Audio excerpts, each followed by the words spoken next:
Hi, people on YouTube watching WellsMania podcast because you can't watch me on Spotify or Apple Podcasts. Hi, everybody out there watching me right now, waving at you. You are now running wild with WellsMania podcast, aka the most underrated wrestling podcast in the world.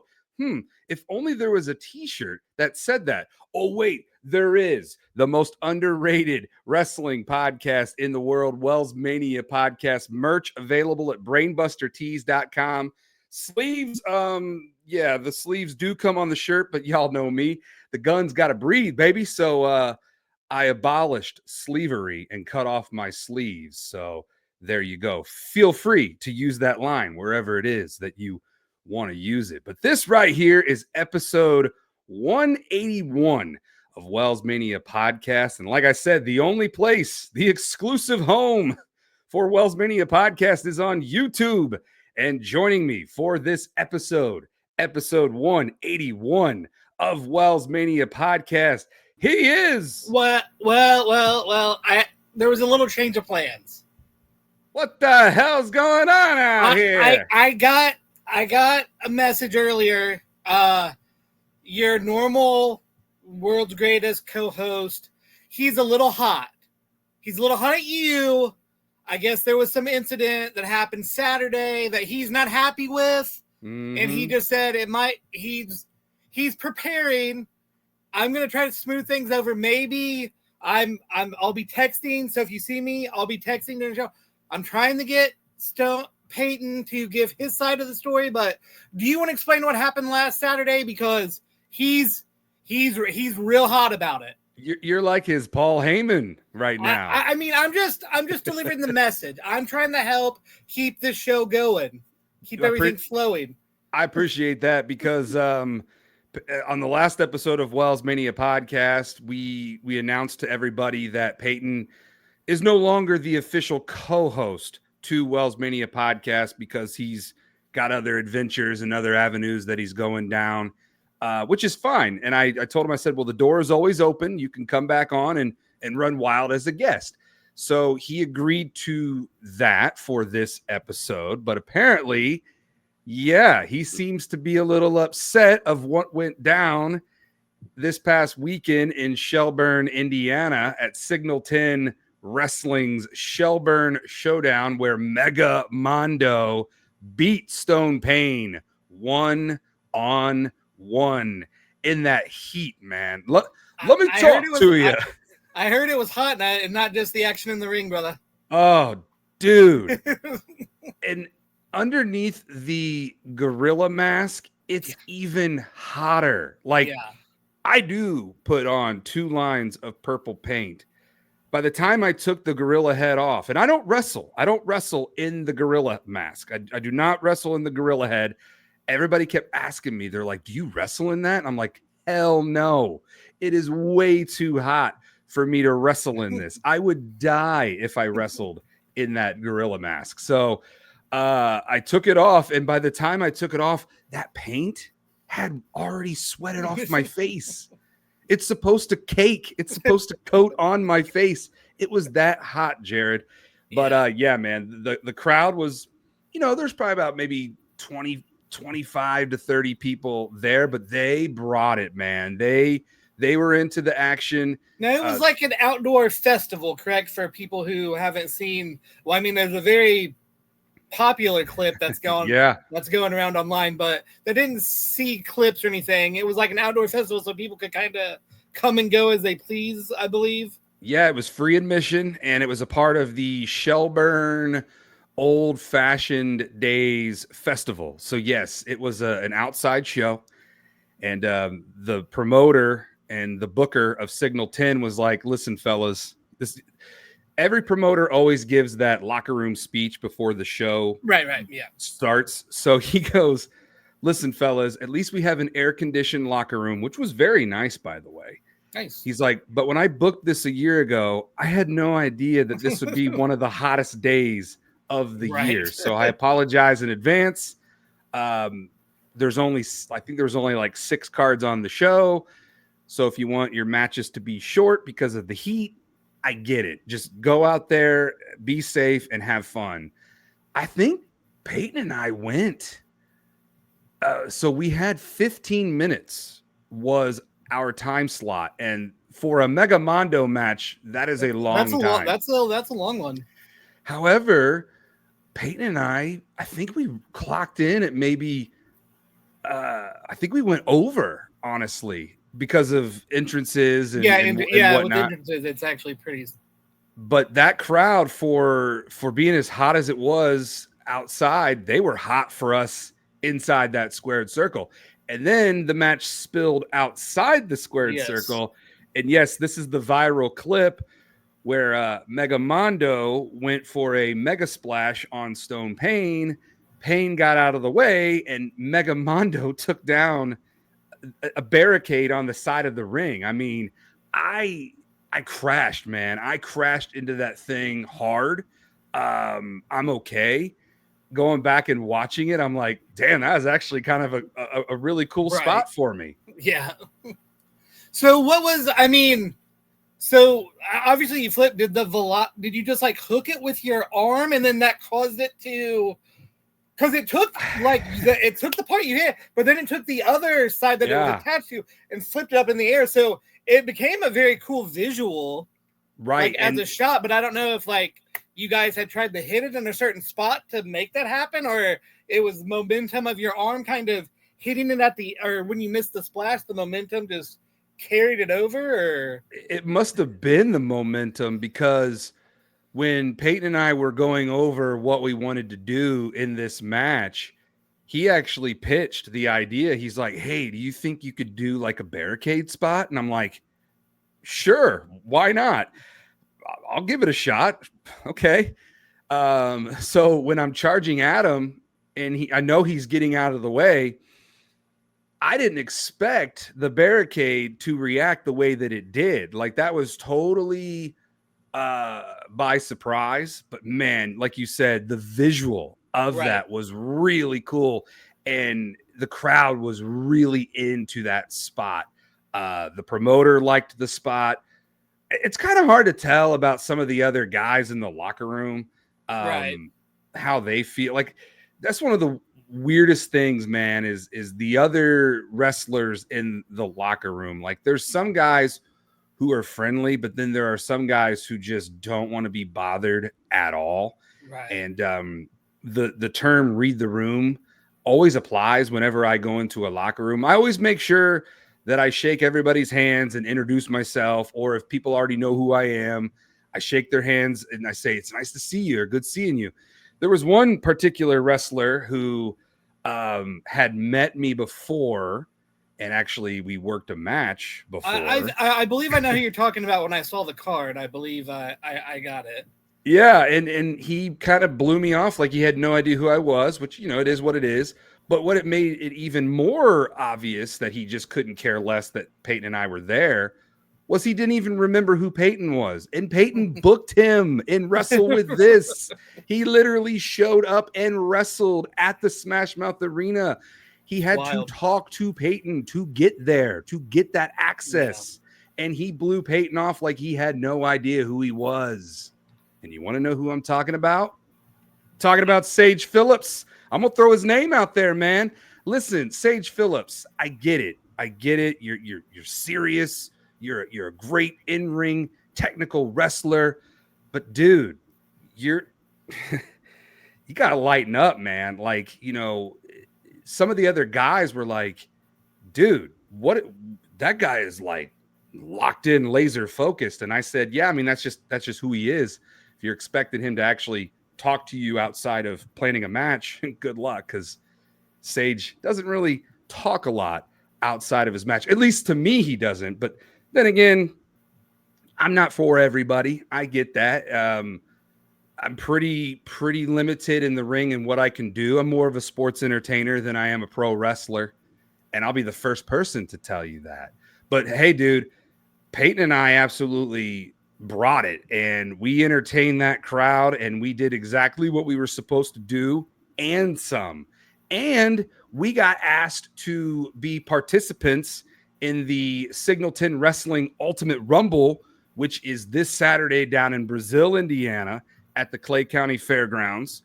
So if anybody would like to attend and catch Megamondo live in action, I highly recommend it. I love battle royals and Royal Rumbles, Jared. They're my Right. favorite. They are my favorite thing to be a part of. One, they're easy, but two, they're a lot of fun. Like I know some guys in this business think they're too above being a participant in a battle royal. I've never had that mindset. I've always been very appreciative for every opportunity that I've ever been given in this business. It's why I've been around for 7 years, you know. Some guys come and they go because they think they're too big for a booking or they think they're too above a booking. I've never been that way. I've literally done everything that any promoter has ever pitched to me. So I'm excited though. I'm That's a good excited. mindset to have. And obviously, like I said, you and Peyton both got booked for a second shot. So that's shows that you did your job. Not only that, but the booker asked us if we can wrestle a couple more dates in 2025. So nice. I'm looking forward now that we know, thanks to you and thanks to some other people who have clarified that. The big July 1st. Yes. The thing that seemed like it was going to be a big deal, but turns out, no, we're not really interested in that. So yeah. And thank God, because it got a little worrisome there. Oh, definitely. Because a lot of, local wrestling companies thought that they were probably going to lose a lot of wrestlers and then therefore not have enough guys on their cards to run shows. But fortunately, does not sound like we have to worry about that. No. I've been following that, obviously, because I know a lot of, much like you and Peyton, I know a lot of people on the local indies and doing stuff. So I was hearing a lot of things and learning more. And I think a couple weeks ago, what was it, 2-3 weeks ago? I sent you that thing that came out that said basically we're not interested in the entertainment content. We're not in the scripted entertainment we're saved by the bell, baby. Predetermined winners. That is our loophole, so to speak. Yes. What you mean that wrestling has predetermined winners? Shut the front door.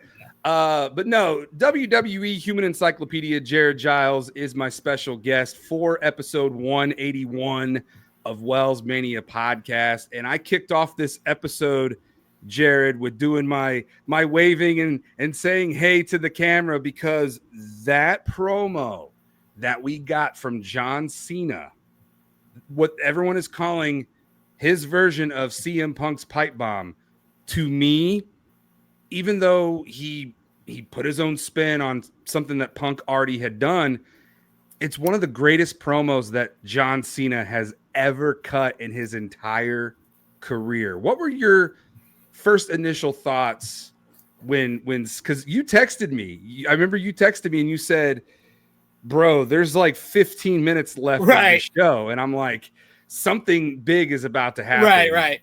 And that was this promo. What were your thoughts on it? Yeah, the first thing is obviously the Cena, R-Truth, Ron Killings. I don't know if they've determined what name they're going to go with yet, because they'd used both. But obviously that match or an angle, whatever you want to call that portion of it, ended pretty quickly. And I'm like, there's 13 minutes left. Yeah. And I was like, so I knew there was something.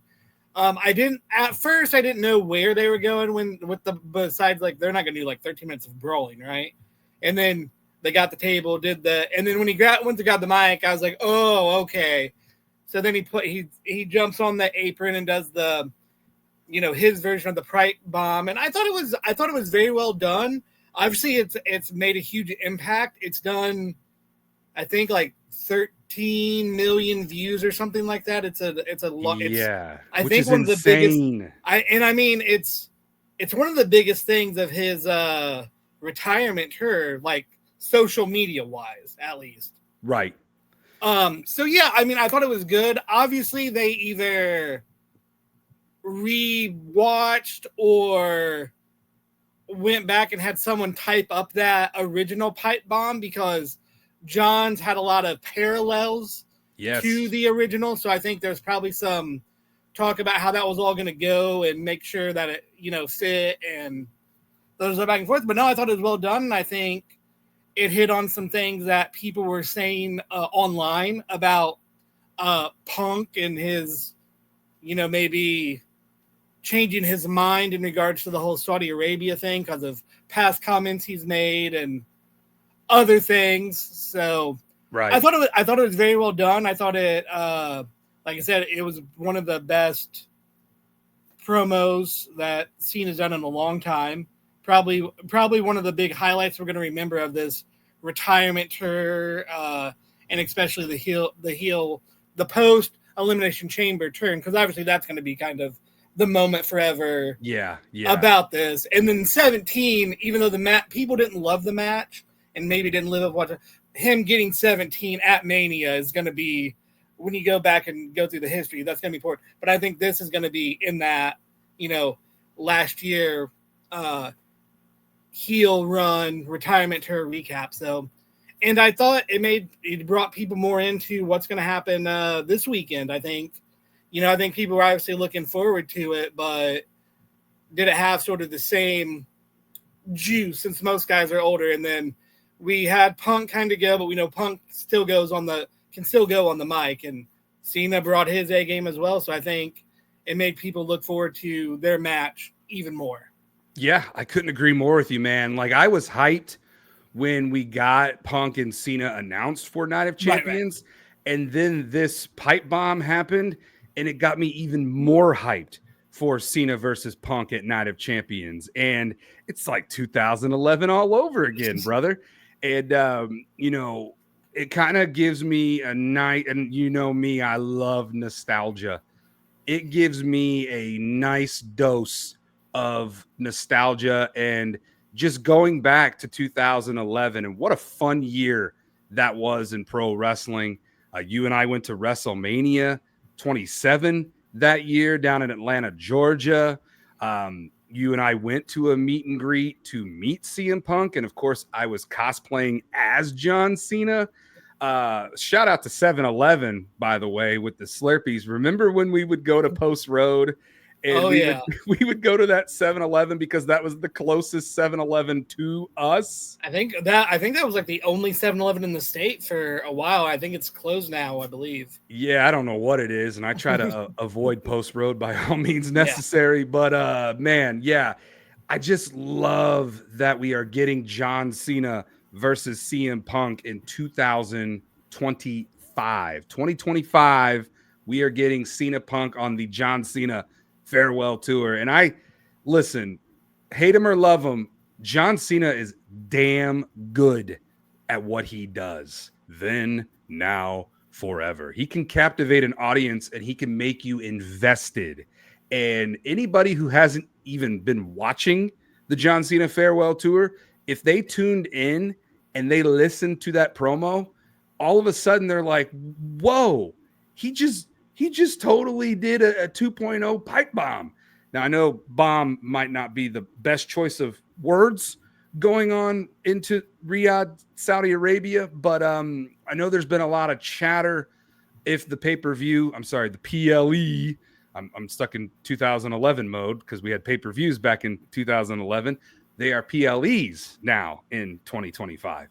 A lot of chatter was, is this show going to go on in Riyadh? Is it going to get moved? It sounds like, I know that as of recording episode 181 here on a Wednesday, it sounds like Night of Champions in Riyadh, Saudi Arabia is still on. Now, a lot can change between now and Saturday, but as of now, we are getting Night of Champions in Riyadh.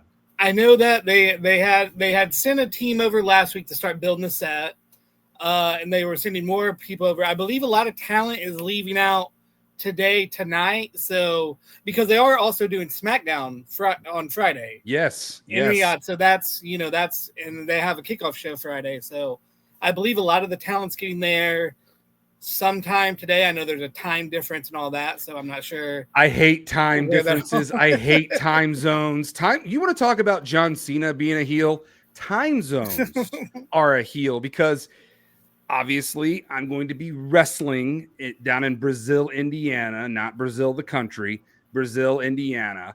And in my mindset, I was like, man, I'm going to miss Night of Champions. And then someone on my WellsMania TikTok live yesterday, they were like, bro, it comes on early in the afternoon. Yeah, it You're comes on at 1. Yeah, you're going to be good. You're going to be able to watch Night of Champions, and then you're going to be able to go to your show. And I'm like, son of a bitch. Like, time zones, man. I can't stand them. Can't stand them. I'm not a fan. I'm not a fan. I don't know how far is Brazil from you? Is that in 45 minutes? 40 minutes? I want to say it's 45 to an hour drive. Yeah, I'm not sure what your call time is and all that, but yeah, it'll be close. I'm going to PopCon this weekend. I had already bought stuff when they announced, so I'm going to be watching on Night of Champions on a delay because of time zones as well. So, who are you seeing at PopCon? I'm going to see Famke Janssen. She played Jean Grey in the X-Men movies. Yeah, she's in GoldenEye, Taken. She's been in a lot of things, but I'm going to see her there. I know WCW Wrestling will be there. They're going to have some stuff going on. Robot, remember Robot Wars or whatever, where the robots fight? Yes. They're doing that at PopCon this year. Wow, that's a throwback. So yeah, there's a lot of different things going on, but yeah, I'm going. The main reason I'm going is to see Famke Janssen because she doesn't make a ton of convention appearances, or she had not previously. So that's awesome, man. Some of those people that you don't see often, once they pop up at one you can go to, you better get it while you can because things change quickly, as we know. And speaking of cons, I think you have an announcement. What a great segue, Jared. Yes, I have a fun announcement to make to all of you. And yes, it is regarding a convention. It is the Fan Expo in Chicago. Shout out to my mom. My mom bought me an early birthday present because Fan Expo Chicago is in the month of August, and I debuted into the world in the month of August back in 1986. My mom bought me a meet and greet, pro photo op, and an autograph to get one of my spinner belts autographed with John Cena. So, Mom, thank you so much. I love you, and that was very nice of you. You definitely did not have to do that, but she always listen, moms are great, man. They are great. And I told her, I said, I was at the dentist, actually. I was talking to you as well. Because you told me, you said, bro, that's Chicago time. And once again, time zones. I don't like time zones. So I had a dentist appointment right when I thought the John Cena tickets were going on sale. But I was an hour ahead, obviously. Right. But I was in the dentist chair. So my mom, I sent her the link and I called her and I gave her the rundown of what she needs to order. And I told her, I said, once again, you do not have to do this if you don't want to. And she's like, no, you don't get many opportunities to see John Cena in person, up close and personal like that. As a matter of fact, I've only met John Cena in person twice. 2012, the infamous night at Kilroy's, right? And when we went to Wizard World 20. I don't know if you went with me to that Wizard World. Yeah. That's the weekend we did the Bella photo. Yes, you did. Yes, that was 2016. For some reason, I was thinking that those were two separate conventions. No, that was the same weekend. Yes. Okay, so that was the last time that I had gotten a pro photo op and an up close interaction with John Cena. So since this is John Cena's farewell tour, I don't know when I'm going to get another opportunity to do this. So shout out to my mom. And I mean, we don't know Cena's necessarily. We know he's stepping away from wrestling. I think he said he'll make some like ambassador or Hall of Fame appearances for WWE, but he's also going to act, but he's also married. So, I mean, is he just going to enjoy, being a sort of away from public life for a while and, go off and you won't see him anymore? After this, you can't see me. Right. Oh, and did you see today? Sorry, I don't want to mean to cut you No, off you're there, good. But did you see the new John Cena figure that got announced today, the San Diego Comic-Con exclusive? I did not. I did not see that. It's no, on no pun intended. It's on Mattel Creations. I think you'll like it. Okay. It's a John Cena. It's called like the John Cena Ultimate Edition. It has all the belts, all versions of the belts Cena's held, like in the bottom of the pack. So you can do the undisputed title, the spinner title, the world title, the new versions of with the WWE logo on it. Oh, There's a couple shirts you can switch to. It goes on sale. I don't remember when it goes on sale. It's on Mattel Creations because it says San Diego. It's only limit 2 per customer. They're $50 a piece, but you'll definitely want to check those out because it looks. Damn. It's a pretty incredible figure. I'll try to. I'll send you the link while you're talking. Yeah. Just when I'm trying to get out of I'm just saying that this one you might want to get and put up, and then you can switch out its belts or whatever if you're a display figure guy or if you just keep them in a box guy. I have never scratched the itch. I have always kept the action figures inside their packaging. Just the collector in me has always done that.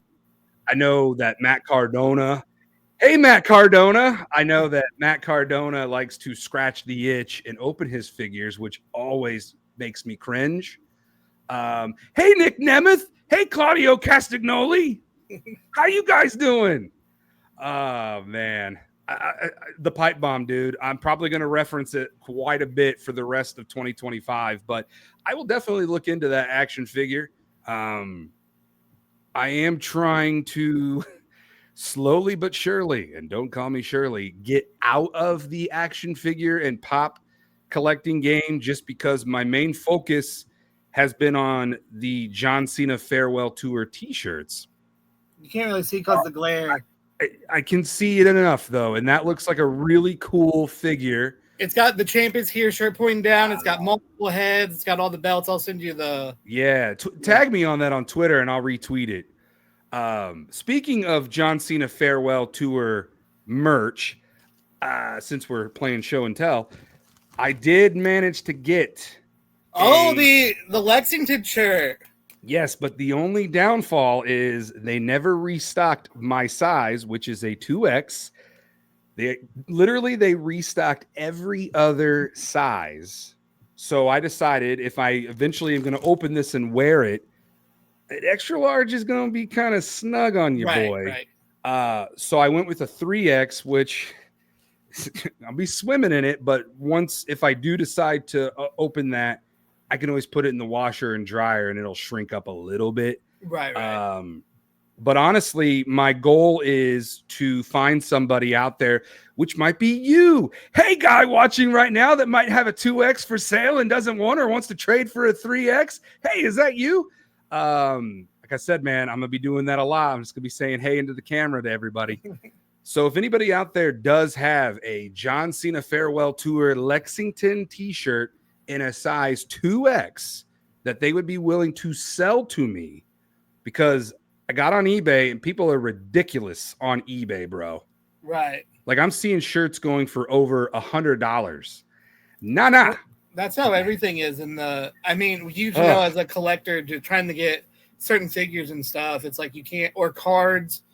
I mean, I get it. You know, there's a supply and demand and all that, but some of the stuff people just like go in the stores and buy like whole all crates of cards, or know the stocking days and buy every figure and then put it on eBay for like 3 times the price. It's like, come on, guys. Right. It's insane, man. Like that is one thing that I'm glad I never did when I was collecting action figures, is turn around and just absolutely just scam people, like pretty much. I mean, that's what people are doing. I get that you want to turn around and make a buck, but when you increase it by 3 times the price that you bought it for, that's a little ridiculous in my opinion, unless it's worth that much. Like, for example, I've got this, can you see it? Yeah, the Hogan 3-pack. It was signed by the Hulkster brother. Yeah. So I don't know like what somebody would buy like how much they would offer if I were to. I do not plan on selling that, but the $1 Million Man Ted DiBiase has taught us that everybody's got a price. So if I were to turn around and sell that, I would probably want to get a little bit of in return parting ways with that, because that right there is a sentimental autograph for me. But as far as like when I go to Chicago, I got a dilemma, Jared, and I'm going to ask you. What would you do if you were me? So as you can see behind me, I've got 2 John Cena spinner belts. I've got the Indianapolis replica from the Royal Rumble, and then I've got the OG spinner belt that I bought back in 2005 for like $250. As you well know, that belt has been through a lot with me. We've been to WrestleMania together. We've cosplayed together. We met CM Punk together. Like that belt and I, we've got a lot of memories. So with that being said, out of those 2 titles, when I go to Chicago in August, which one would you vote for me to have John Cena sign? I would go with the OG belt, honestly. I mean, just the way, that's the belt like he carried for so long. You have a lot of time with it. I would have Cena probably sign that. I don't know where you're going to have him sign it, on the side or on the front. I don't know. That's another question I was going to ask you, because I've never gotten a championship belt signed before. And I know I've seen a lot of people get the backs of the title signed. I'm not a big fan of that. I've seen it too, but I'm not a huge fan of signing the back of it. Yeah, I want it to be displayed. Like when you're looking at that, I want you to see the autograph. Right. Like, I don't want to have to flip it around like the Bret Hart poster. I've got Hitman signed on the poster. You can see that. That's the same thing with the belt. Like, I want you to be able to see the autograph of John Cena, which that leads me to a follow-up question. What color paint pen or Sharpie? Like, anybody out there who has gotten championship belts signed before, what is the best thing to get the wrestlers to use to sign it? I'll ask my buddy Steve Butler. I don't know if he's going to be watching this or not. What's up? Hey, Steve Butler. But he's a guy I met at the first Squared Circle Expo when I went solo before anybody else went, and I just wound up being in line. Still got coming. He had the NWA title, the 10 pounds of gold, and he has that signed by several former NWA champions. It's like his collector's piece. Yeah, and he's got a lot of people to sign that. So I'll ask him what he recommends for signing the belt. Absolutely, I appreciate that. It's funny. Peyton always ribs me. He's like, dude, you mean to tell me that you went to the CM Punk meet and greet with the spinner belt and Punk wanted to sign the spinner belt and you told Punk no? He goes, you're out of your damn mind. And I'm like, that belt has one signature reserved for it and one signature only, and that is John Cena. I don't care about all the other guys who held the spinner belt. There's only one GOAT that held that spinner belt, and that is John Cena. So I'm really excited for this opportunity to get an updated pro photo op with John Cena. Kind of curious if it's been a while, but I want to know if he'll remember me. Because in 2016, he did remember me from... I don't think you had this whole thing going on, though. No. But people always tell me that the eyes still look the same. People who haven't seen me in a while, they're like, dude, you haven't changed much except for the beard. And I'm like, I got good genetics, and I hope it stays that way for the rest of my time on this earth. So yeah, I'm excited. So I guess the question is, are you going to cosplay as Cena again, or oh man, or are we going Kyle the Fan? Are we going WellsMania? Are we going Timu Cena? What are we doing? Timu Cena. Timu Cena. Yeah, sure. Why not? Or Sheena, I guess. I might. Or is it you give me to be determined? That's a good question, because when I first met him, I was wearing his green shirt because literally just watched him at SmackDown. Yeah. So I was wearing what I wore to the show.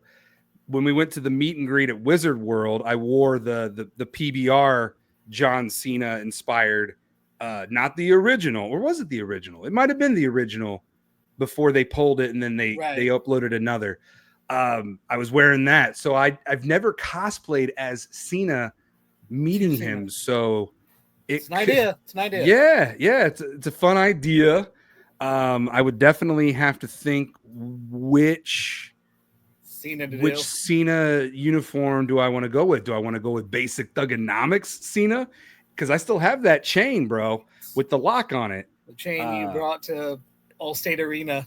Dude, it's so funny. Like, because I remember we were standing in line and I'm like, they're not going to let me in with this chain because like, there's no way they're going to let me in. But they did. They let me in. And I'm not talking about some rinky-dink chain. No, I'm talking about this is real chain and a real lock. And if I really wanted to hurt somebody with it, I could have, but I'm a good person and I didn't. But I had your back, boy. I had your back, Cena. You're my boy. I had your back because, you know, if Brock Lesnar would have won that match, I would have had your back. Absolutely. But yeah, these are decisions that I will make leading into Chicago. You got about 6 weeks or so plenty of time. Plenty of time. And we could talk about it on future episodes of WellsMania leading up to that moment. But yeah, man, shout out to my mom for one of the best birthday presents a kid could ever ask for at 38, going into be 39 years old.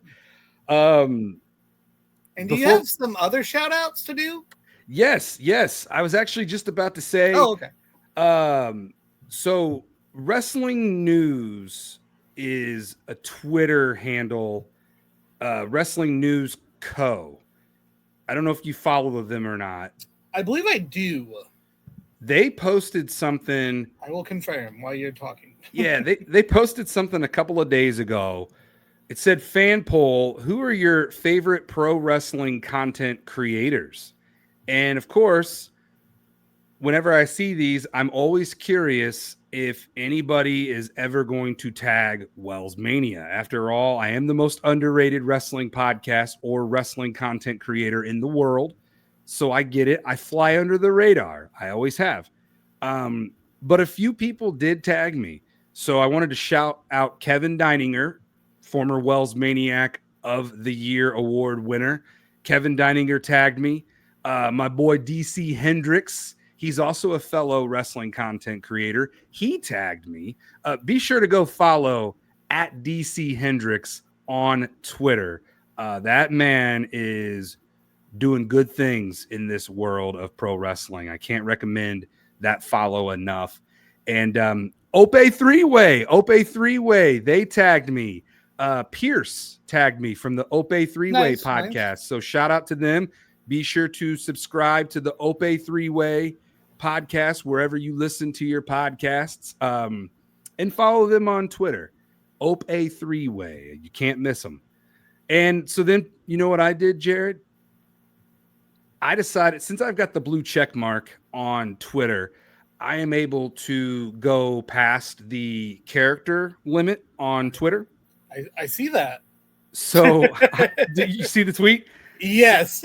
So I decided to just really give a bunch of content creators the rub. Oh, for sure. Right here, right now on WellsMania podcast, episode 181, I'm going to go through the list of people. Now, I'm sure I missed people, so I apologize. But I was literally going off the top of my Hoosier Dome, rattling off all of these amazing pro wrestling content creators. We've got the one Mona, and I put her at the very top of the list because she's the one. See what I did there? And then we've got Chris Van Vliet, Sean Ross Sapp, Wheezy Blonde, Tag Team Twinning, Stone Pain Productions. Look at that. I gave my boy Stone Pain Productions the rub. Brock Lesnar guy. There you go. Brian H. Waters, Ope Three-Way, DC Hendricks, Aiden Achong, Between Two Beards, Pluggo and JPJ, Legacy Cole World, The People's Podcast, Mr. Santy Zap. Look at me giving Santy the rub like he needs it. The Mixed Tag, Metro Madness. Yeah, dig it. Fit Beauty, Marissa DeLuco, John Boy Bebop, Mini Portable, DWO podcast. NXT with Najee, Denise Salcedo, like she needs it, but hey, you know what? You're never too big to get the rub in this world. I got those wrestling girls. Hey, it's Conrad Thompson, Conman 167, Malcolm Muscle. We Wrestle Reacts. That's Wrestle Reacts. I've been on their podcast. Contralona, the Macho Verse. Yeah, the Macho Verse. Yeah, dig it. And Wrestle with This, which you should subscribe to on YouTube. So, man, everybody that I just mentioned, they are doing the damn thing out here in the pro wrestling world. Every single one of those people are really good at what they do. And we all bring, this is the beauty of pro wrestling. We all bring our unique take on the same subject. I think, pro wrestling unites us all. Doesn't matter where you live in the world. Doesn't matter, it doesn't matter. Wrestling unites us all, man. And everybody has their take on it, which makes pro wrestling that much more fun because it's competition, man. When you're watching it, you're like, man, I want John Cena to win. I want CM Punk to win. I want John Cena to lose. I want CM Punk to lose. You get all those takes from all these different content creators in their very talented and unique ways. So shout out to not just the ones that I mentioned, but if you're a pro wrestling content creator or fellow podcast host, keep doing it. Keep posting the content, keep having fun, and most importantly, keep running wild. So yeah. Hey, everybody that I just listed. I was going to do that, Jared. I was going to say, hey, but I was like, that's a lot. So Yeah. I spared you. You want to get into Night of Champions? Let's break it down. So as we mentioned, Night of Champions is still going on this Saturday in Riyadh, Saudi Arabia, and we've got a pretty nice card, man. Yeah. I was a little bummed that we will not be getting Dirty Dom defending his Intercontinental title versus AJ Styles. I get it. There's personal reasons. Some of these pro athletes and sports entertainers, they stand on their ground. They stand on their beliefs. And if they don't want to go over to Saudi Arabia, that's okay. Next man up, which gave us Karrion Kross, Jared. And we're going to kick things off with Sami Zayn, Saudi Arabia's own Sami Zayn versus Karrion Kross. And it is about damn time that Karrion Kross is on a PLE in 2025 because he might be the most over, up there with Mr. Iguana, wrestler on the planet. We have all been making our voices heard out here on Twitter, TikTok, YouTube, Instagram, Facebook, anywhere that we can get our voices out. We have been saying, push Karrion Kross. This is a start, Jared. First of all, what's your take on Dirty Dom and AJ not wrestling in Saudi? And who do you got winning Sami Zayn versus Karrion Kross? I mean, yeah, it's unfortunate. Dom and AJ will not happen this weekend. I believe Dom has a bit of a rib injury also, or something with his rib cartilage, I believe. Sure. So yeah, I believe it. We'll see. So that match will happen whenever Dom's cleared, or when all that clears up. I'm not good thing we got Saturday night's main event coming up in Atlanta, Georgia. Could be very likely a destination for that. But yeah, I mean, I think this match has kind of been building like all year in a way where Karrion's been the sort of the devil on the shoulder voice, and Sami subconscious, telling him different things and stirring the pot. I believe this is Karrion's first PLE since WrestleMania 40 last year. Wow, which is long overdue, man. Long overdue. But yeah, I'm thinking the way the story is building, and if I understand Triple H's long-term booking. Like, I believe I've got a kind of a read on it. I believe ultimately what we're getting is Sami Zayn turning heel for a heel run as a singles. And I think losing to Karrion is another step in that direction. So I believe that, somehow, some way that Karrion winds up getting the big win and then hopefully building that momentum into a nice payday on his new contract and a nice little run here as we go into the second half of 2025 with his book coming out. And I believe he's promised an appearance on this show as well. So we need to work on that to try to get that going here soon. Yeah, and thank you for reminding me. He does follow me on Twitter. Yeah, I believe there was a text. I was looking back in like March where he said, "Hey, let's talk." So we need to talk to him. I will send him a DM. Obviously, I will wait until he gets back to the States. But I agree with you. I've got Karrion Kross winning, not just because I don't like Sami Zayn. I am not a Sami Zayn guy. I know I'm in the minority when I've actually seen a few people mention that in the recent weeks, which, I mean, to each their own, but I think there's more of a maybe a growing sentiment potentially. So that, I mean, it might be another good reason for the heel turn as well. People are finally starting to see what I have seen for many years. The only time that I have ever tolerated Sami Zayn was his stint in the Bloodline. That was the first time that I was like, oh, okay, I don't mind this guy. But outside of the Bloodline, Sami Zayn does not do anything for me. I just can't get behind the guy. There's some talents, some wrestlers that just don't click with people. I mean, yeah, I've always personally been a fan of Sami's, seeing him in the independents, doing other things as other potential characters. So I've always enjoyed his work. I thought he's very good, but also, but I get it. There's certain talents that I'm like, they just doesn't click for me. Yeah. But I understand he's popular. It's not my cup of tea, but which is perfectly fine too. Right. I mean, like I said, it's the beauty of pro wrestling. You root for who you want to see win. You boo for who you want to see lose. That is the beauty of pro wrestling. And it's not everybody's going to agree with everybody. And that's what makes pro wrestling so much fun. And like I said, it's a competition, man. I want to see Karrion Kross beat Sami Zayn. So I'm going to be rooting for Karrion Kross to absolutely destroy and dominate Sami Zayn. So that's who I have winning at Saudi Arabia Night of Champions is Karrion Kross. And that match is going to be killer. Thank you. I'll be here all night. That takes us to a street fight. A street fight in Saudi Arabia? That just screams danger, danger.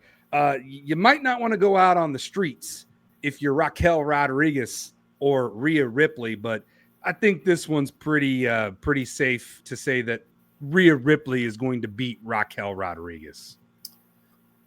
I would likely agree with that sentiment. The only semi-pause I have with that is they still haven't said as of yet what they're doing with the tag titles. And there was a little bit of rumor before Liv's unfortunate injury, which hopefully she's back sooner than later. But either way, hope her surgery and recovery goes well. Best Absolutely.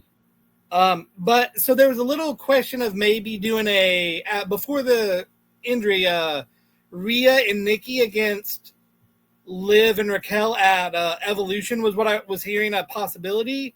So does that maybe how you put Roxanne in her place since they had the Judgment Day thing and we saw it on Monday. So I don't know if the only reason Raquel would win is if she gets Roxanne's help to maybe thus keep that story going for past. But I would agree most likely 95% I'm going Rhea wins. Yeah. I mean, I said this on the last episode of WellsMania podcast. We were all but destined for Nikki Bella and Liv Morgan possibly going one-on-one or more than likely the Bella Twins versus Liv and Raquel for the women's tag team titles. But unfortunately, we aren't getting any of that because of Liv's injury. And yes, like you said, we wish her a speedy recovery and she'll be back before we know it. Just like Tyrese Halliburton, man. Shout out to Tyrese Halliburton. What a crushing, devastating blow, losing him early in Game 7. The Pacers fought, man. The Pacers fought to the very end, but unfortunately came up short to the Oklahoma City Thunder. But it's really hard to hate a team like the Thunder, man. I like Shea Gilgeous-Alexander. What a year that dude had. Right. Winning pretty much every major MVP award that you can win. So just real quick, we mentioned Pacers and Thunder. So I would be remiss if I didn't congratulate the Thunder on their first ever championship. Yeah, I said it. The Seattle Sonics are the Seattle Sonics. The Oklahoma City Thunder are the Oklahoma City Thunder. None of this two-time bullshit that I keep seeing. Nah. It's their first ever NBA championship. So I was hoping it would have been the Pacers, but there's always when Tyrese Halliburton comes back, because I don't think he's coming back next season, unfortunately. But yes, I got mommy on top in this one. That takes us to Jacob Fatu Yararmin defending the United States Championship against Solo Sikoa. We've all been waiting for this match, and we are getting it at Night of Champions. Jared, is Solo going to become the new United States champion? I don't believe at this portion of the story. My thoughts, I wouldn't even call this necessarily a hot prediction, is I believe that this will be the debut of Hikuleo, and he will cause the DQ before Jacob can hit the big the moonsault. And I think he's going to interfere, matches in a DQ, so Jacob retains the title, but Solo in his new heavy stand leave Saudi with the moral victory, but Jacob keeps the title. I got a pun. You ready for it? Hikuleo is going to stand tall. There you go. Until he doesn't. Right. Jacob Fatu will win via DQ. I agree with you, man. I think this is a perfect time to debut Talatanga Hikuleo Ukulele, the man of many names that we've said on past episodes of WellsMania podcast. I know he did wrestle a dark match. He's worked a couple, yeah. So I think now is probably the right time to go ahead and bring him up and give him his main roster debut. But I do have Jacob Fatu winning via DQ, thus retaining the United States title. Yararmin! That was for you, Stone Payne Productions, Peyton Payne. That takes us to the Queen of the Ring. The Queen of the Ring finals. We've got Asuka versus Jade Cargill. And Jared, I'm not going to lie to you, bro. I'm torn. I am torn between this match because I can honestly see it going either way, because there are two matches on the horizon that can come out of whoever wins. And I'm sure you're on the same page as me. If Asuka wins, obviously that sets up Asuka versus Io Sky for the women's world title at SummerSlam. Hell, they even teased it. We even got to see that interaction on Monday Night Raw. So they're throwing it out there right in front of our faces. But then on the flip side, if Jade Cargill wins and then Naomi cashes in the Money in the Bank briefcase before SummerSlam to become the new WWE Women's Champion, beating Tiffany Stratton, then we could get Jade Cargill versus Naomi for the WWE Women's title at SummerSlam. So, Jared, I'm torn, bro. Help me here. Well, I'll try, but I don't know if I'm going to help or not. So yeah, obviously Asuka Io would be a dream match. I think not just WWE. I think fans of women's wrestling who know their history and their their if you follow Japanese and Joshis, I believe a lot of people would look forward to Io Asuka. But then, as you bring up, there's the Jade story where they've teased her interactions with Tiffany before. But remember, Tiffany has a match on Friday. She defends the title on SmackDown against Nia Jax in a last woman standing match. Yes, she does. So, what if Tiffany loses the title Friday and it's Nia Jax who is the champion going into SummerSlam?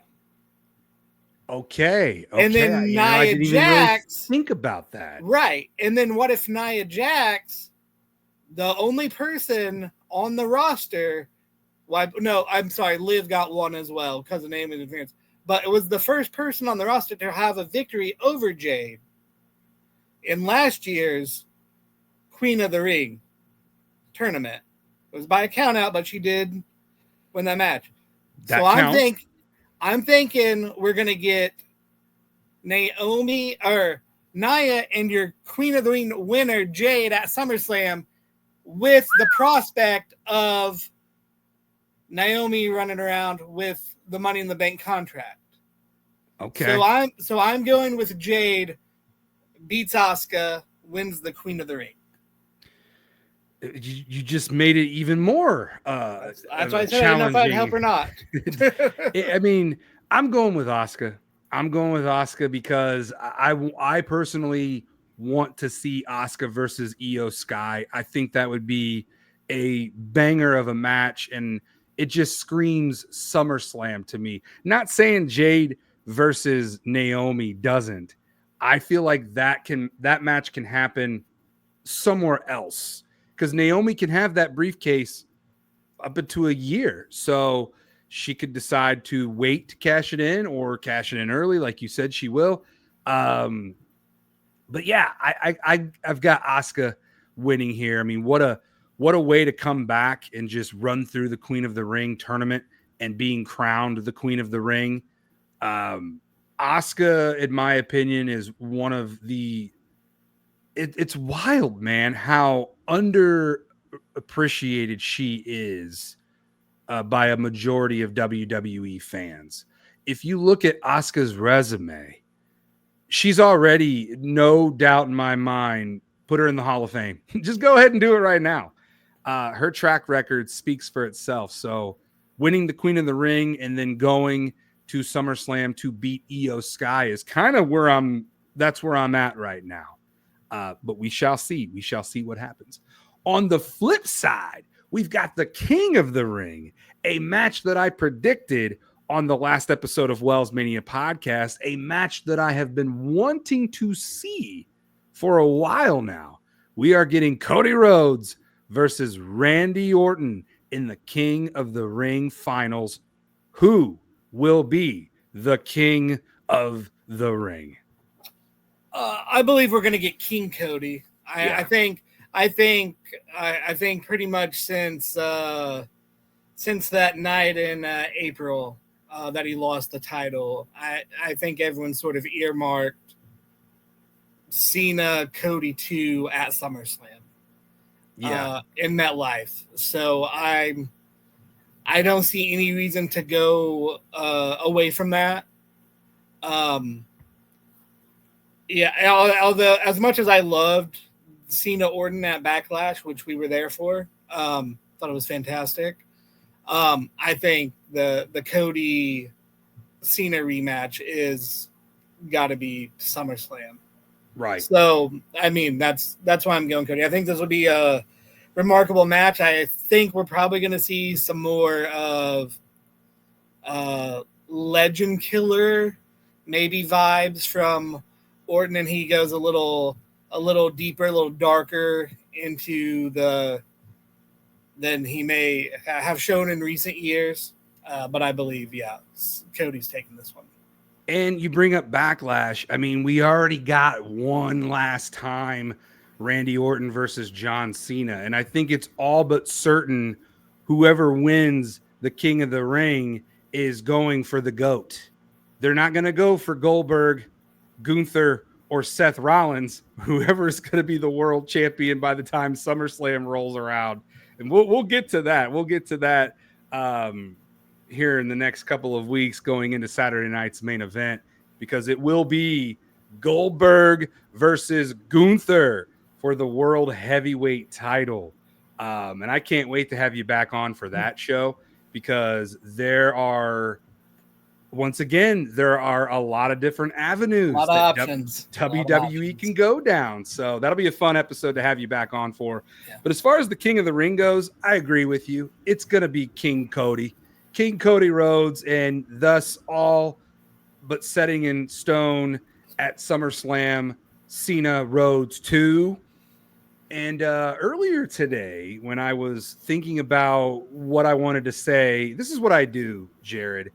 I sit in my car in between my stores that I service and make sales for Prime Hydration, the best hydration drink on the market. Prime Hydration Collector Series running wild in a store near you. Scan the QR code, play the game. There are codes underneath the caps, and your shot at winning $1 million.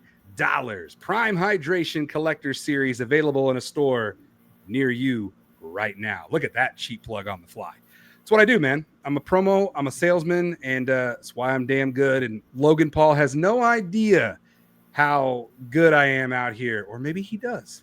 Who knows? One day I will meet him and he will find out. But anyways, I'm sitting in my car and I'm brainstorming ideas, and I came up with something really wild. Are you ready for it? Let's hear it. So Cody Rhodes wins the King of the Ring, and we get Cody Rhodes versus John Cena at SummerSlam. Okay. This is the crazy idea that came to my mind. Cody Rhodes beats John Cena at SummerSlam. Okay. Okay. So in this moment of defeat, John kind of, he's done being a heel. He's going to acknowledge and embrace Cody Rhodes as the torch has been passed. You are the face of the franchise. You got the best of me. And in that moment, though, and this is where it gets wild, instead of Cody embracing Cena, Cody turns heel on John and does exactly what John did to him at Elimination Chamber.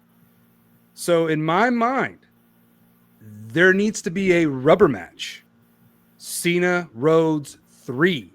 And that will be John Cena's last match, where John Cena beats Cody Rhodes to become an 18-time world champion, and thus rides off into the sunset on top as the champ. That is the crazy and wild idea that came into my Hoosier Dome earlier today.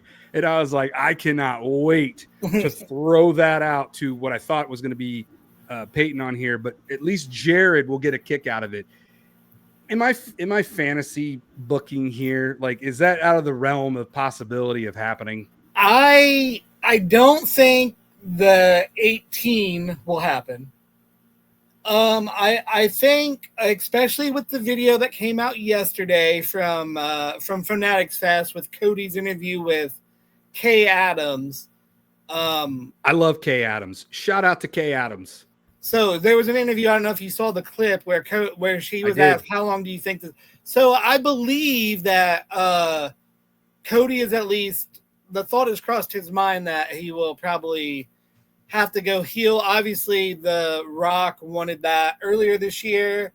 Mm-hmm. Some people, have a theory that might have been why he pieced out at Elimination Chamber and hasn't been seen since.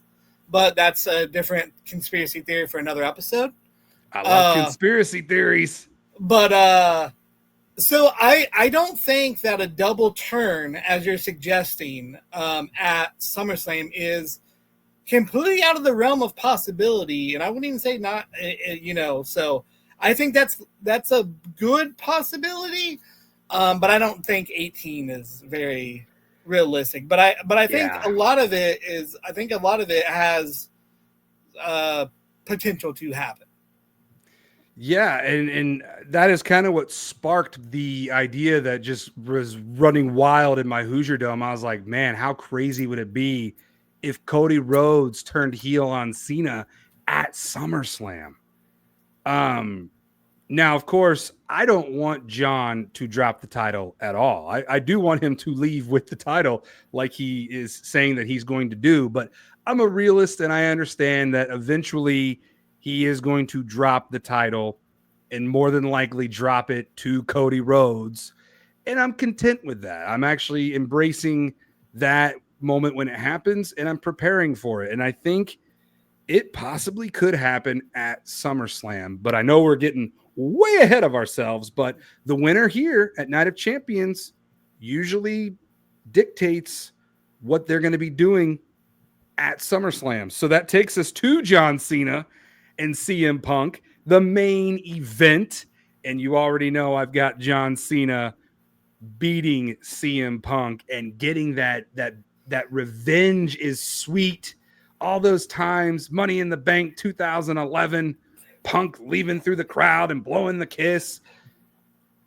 It's going to be so beautiful. Poetic justice when John Cena does the same thing. He beats Punk and he takes the title through the crowd of Saudi Arabia blowing a kiss. It's going to happen, right? It has to happen. I'm not sure running through the crowd and leaving will happen, but I do agree with you. I think Cena's going to retain the title here. Again, we just said we all think that Cena Cody 2 is SummerSlam, so yeah, you kind of need those two pieces to fall into place for that to happen. I mean, I want to see the match. I don't know. I mean, obviously Cena's a different wrestler than he was in 2011. And especially with the new heel persona or character, he's wrestling a different way. Punk's not the same guy either. So I just want to know. I'm just interested to see how the match goes. Are we going to get are they going to have the same sparks they did in the little bit of the close of Elimination Chamber? They had that sort of still magic. Hopefully that can go, can extend to a 15, 20 minute, match or so. But I mostly just want to see it for the last time, one more time. But yeah, I think Cena walks away with the win. Yeah. And like 2011 is not walking through that door. Those versions of Cena and Punk are still in 2011. This is 2025, and it is going to be a much different tempo of a match between these two guys. I believe the word pace is going to be thrown out a lot. Pace yourself. I get told that all the time when I wrestle. Pace yourself. Breathe. Pace yourself. Enjoy the moment. Take it all in. Hit your spots. Be safe. Get the win and get the hell out of there.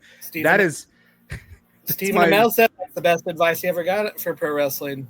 Yeah. I mean, it's great advice. And I think that's what we're going to get here. Slow and steady wins the race. But I do think it's going to be better than expected because both of these guys already have great chemistry with one another. They know their capabilities. They know their limitations. They know what they can and can't do. They both know that it's not 2011. But nonetheless, this is going to be a very nostalgic, entertaining main event in Riyadh, Saudi Arabia. And yeah, John Cena, never seen 17, is leaving Saudi Arabia, still the undisputed WWE champion. Word life. Jared, I don't think Peyton's joining us on this episode. I actually just got I got a text. Really? So he's texting you, but he's no selling me. Well, I told you there was a little bit of, I'm here to mediate. Uh-huh. But he said, thanks for filling in. Let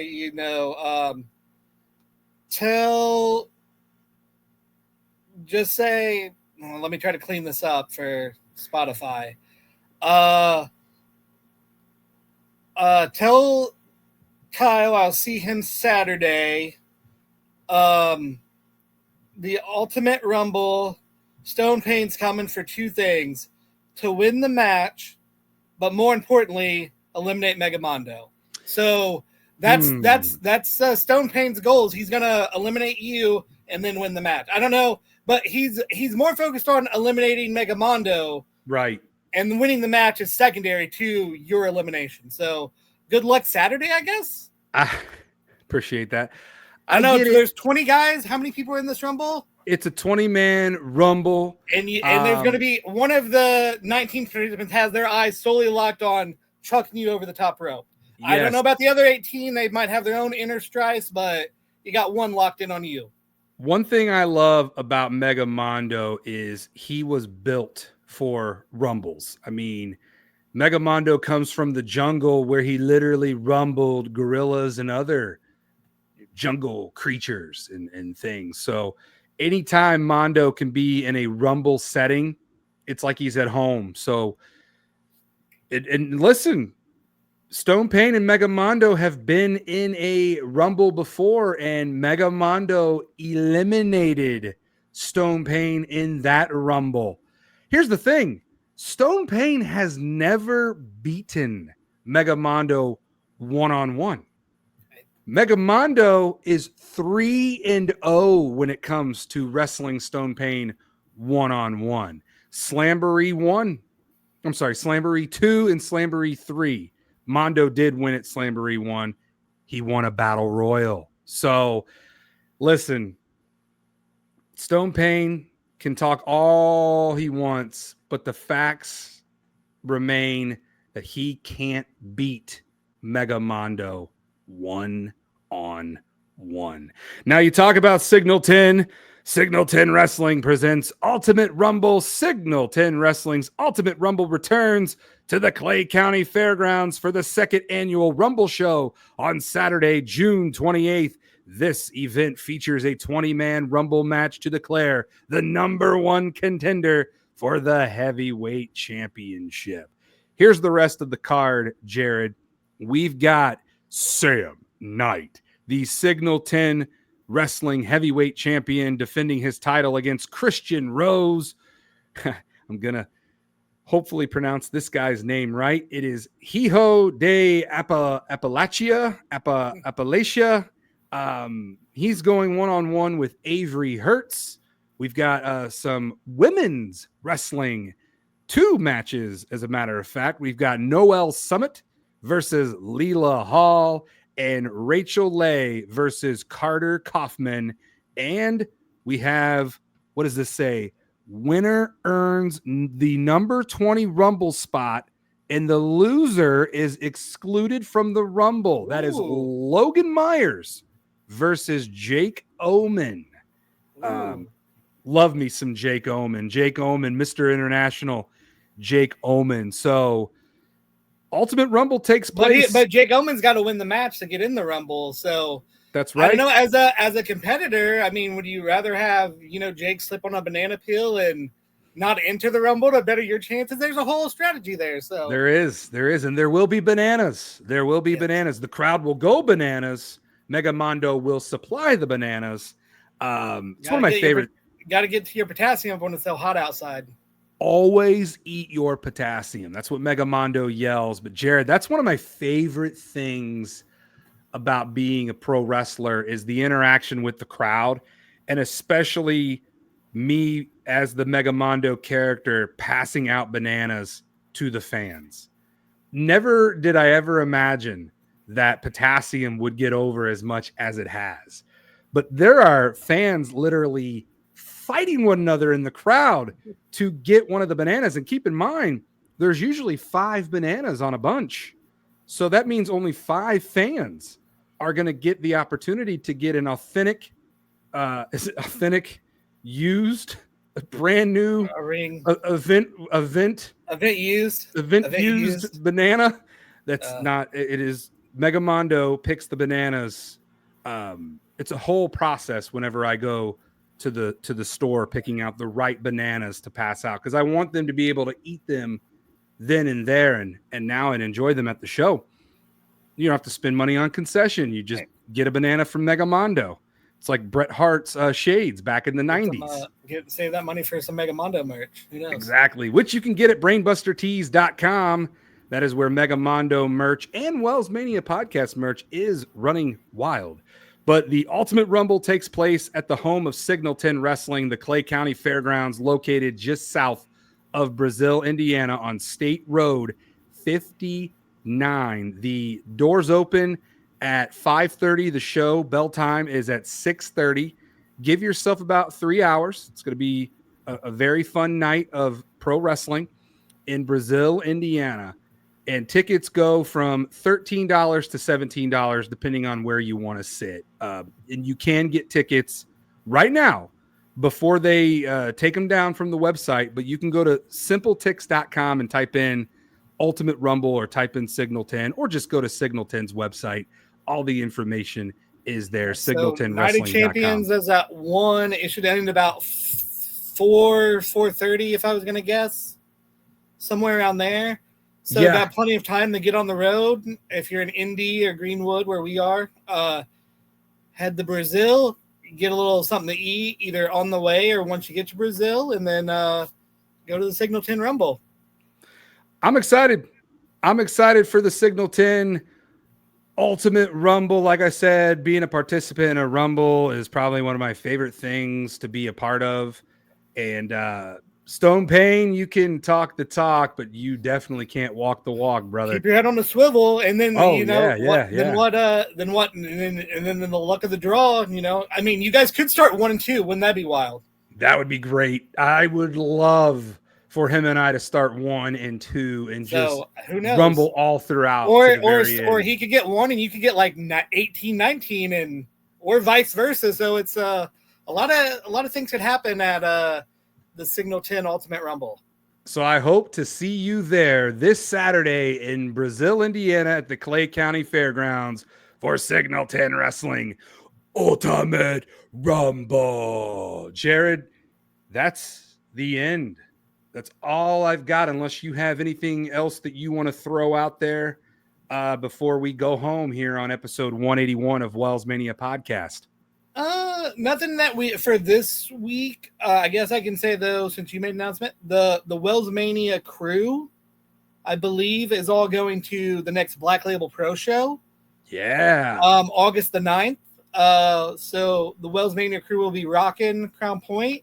August 9th. Shotzi Blackheart is going to be there. Her, I guess, return, if you will, to Indiana. Famously, Shotzi was a big part of Bizarro Lucha. Yep. And so we'll be there. We'll have more information, as we get closer to that show. But yeah, otherwise, follow me on X, TikTok, Instagram, all those things. I won't be. Give me your thoughts on Night of Champions. I won't see them till I watch the show. But right. If we want. But feel free to tell me, and then I'll check my messages like when I see it, and then we can engage after the fact. Absolutely. And I might not even end up watching a majority of the show, because I believe I saw that call time is 4:00.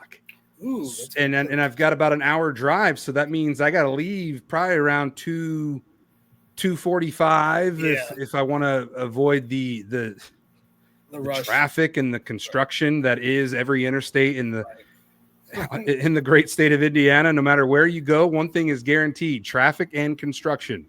Right. Roads, where we're going, we don't need roads.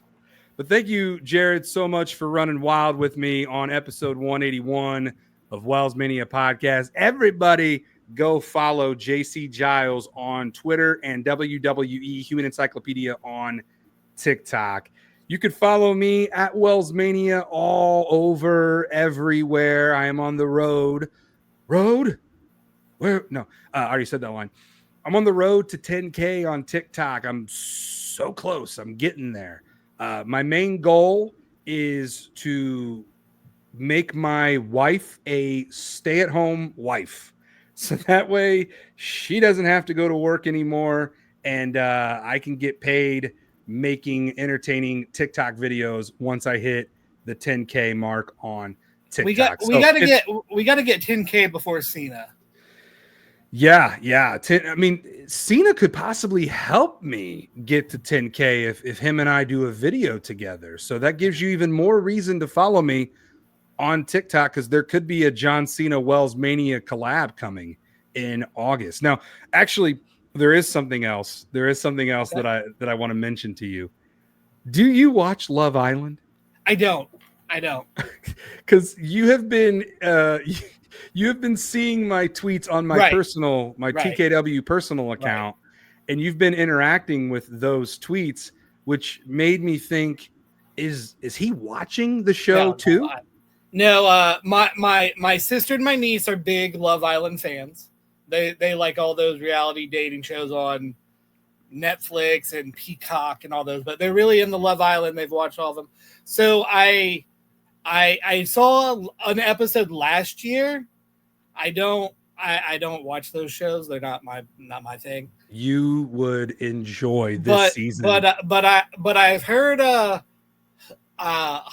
is that how you pronounce her name? Huda. Is she's got some heel heat, brother. I can't stand her. On these Twitter streets. I can't stand her. I want her gone. She has no business being on Love Island. So she should go back home with her kid and be a mommy. So she's got some heat, and that heat has made its way onto my timeline. So yeah. I'm aware of Hey, I brought the heat. I brought the heat to your timeline. I'm aware of Huda's activities and her overness, if you will. My algo caught the Huda mania running wild. So brother, this guy stinks. So that's how I know of Huda. Yeah, my wife has gotten me hooked on Love Island. I've actually watched the past couple seasons of Love Island, but this year's season is just a cluster, man. It's like, what the hell are y'all doing? Like, here they are, literally tonight there will be an elimination on Love Island. You know, I love the voiceover guy. He's great. I love that dude. So going into an opportunity to eliminate Huda, they're bashing her all day long. And then when push comes to shove, they have an opportunity to send home Huda or Jalen. And they, instead of America deciding, the Islanders got a chance to decide who they wanted to send home by standing behind the person that they wanted to keep. So Ashley and I are like, Huda's going home. She's going home. Wrong. Oh my God. Almost everybody that was talking shit about Huda earlier in the day ended up standing behind her, supporting her to make sure she didn't go home. And that is when I knew that this season is scripted entertainment, because what did I tell you on Twitter? Huda's crash outs equal ratings. That's the only reason why she is still on this show, is because America wants to see her crash out. And boy, has she crashed out on this season. So Jared, if you ever have time where you just absolutely have nothing else to do, I highly recommend you check out I can't remember what number season this is, 7 maybe. But yeah, check out the new season of Love Island USA, because it is scripted entertainment and it has me hooked. All right, that's going to do it for this episode. You would have thought WellsMania ends this week about some Huda conversations. Who'da thought? Who'da thought that would be the ending to this episode? But thank you all so much. Be sure to subscribe to WellsMania on YouTube. We're trying to get to 300 subscribers. We are so close. Thank you to home. What's that? The exclusive home. Yes. YouTube of WellsMania. The exclusive home of WellsMania podcast, because Spotify is a heel. But thank you to the WWE Human Encyclopedia, Jared Giles. Good luck in the Rumble. Thank you, brother. Stone Payne, I'm coming for you. And we'll end it at that. Until next episode, take care, stay positive, run wild, and dominate the day.